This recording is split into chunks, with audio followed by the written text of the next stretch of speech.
A British solar panel manufacturer has set a new world record for cell efficiency at 28.6%. Global investment in solar will, for the first time in 2023, surpass global investment in oil. And arbitrary rulings by the Ohio Power Siting Board threaten solar development within that state, according to industry advocates. I'm Jay Warmke with Blue Rock Station, and this is the news from the solar industry for the week of May 29th.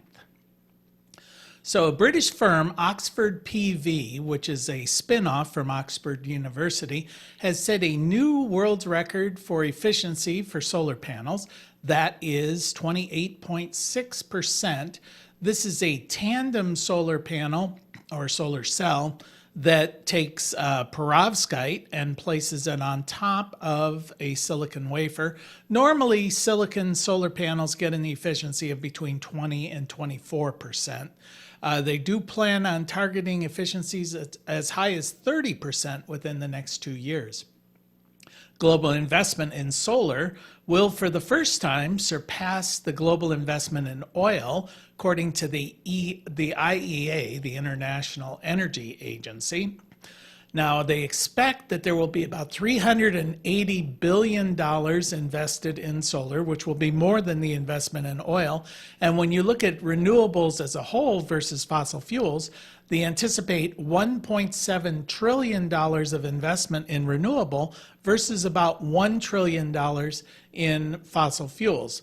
Now, the fossil fuel industry is still doing well. In fact, they anticipate a 7% increase in investment in fossil fuels, bringing it up to the pre-COVID levels of 2019. And that's about twice the investment that industry experts target if we were to reach the net zero emissions goals of 2030. The top investors in renewable energy are China, number 1, European Union, number 2, and USA is number 3. The National Resources Defense Council reported this week that interconnection delays are threatening renewable energy goals here in this country. Lawrence Berkeley National Laboratories did report that it's on average about a 5-year delay for large solar installations before they receive approval to connect to the grid. In fact, there is currently more capacity waiting in line for approval, renewable energy capacity, than the capacity that exists on the grid today. So more than double the capacity if these proposed plans were approved.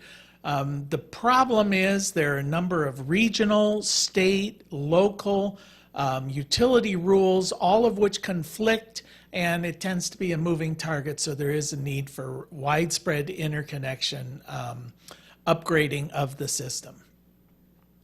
A string of project denials by the Ohio Power Siting Board have been termed arbitrary and threaten solar development within that state, according to industry experts. Now, the Power Board often cites local opposition as the reason for refusing these particular projects.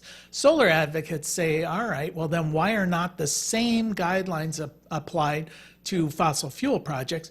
For example, they point out a 2016 project, a natural gas pipeline, did receive 1,390 opposition comments, yet it was approved, but a recent solar project that received 40 opposition comments, they deemed this was too much for the project to proceed.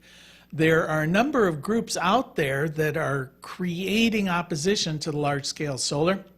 Groups like Citizens for Responsible Solar have been found to fund money, large money from far-right political groups, from climate denier groups, as well as fossil fuel industry groups, to make the opposition to these solar projects appear to be grassroots in nature.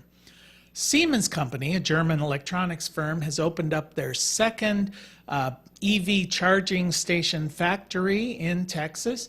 Their goal is to produce more than 1 million units per year for the U.S. market. They have already spent about $3 billion over the last 4 years on this project. They will manufacture what they're calling the VersiCharge Blue system, 48 to 80 amps. And they are trying to do this to meet the Made in America demand from the IRA. And Endphase has launched a new residential battery system. The IQ Battery 5P is a lithium iron phosphate composition, or LFP.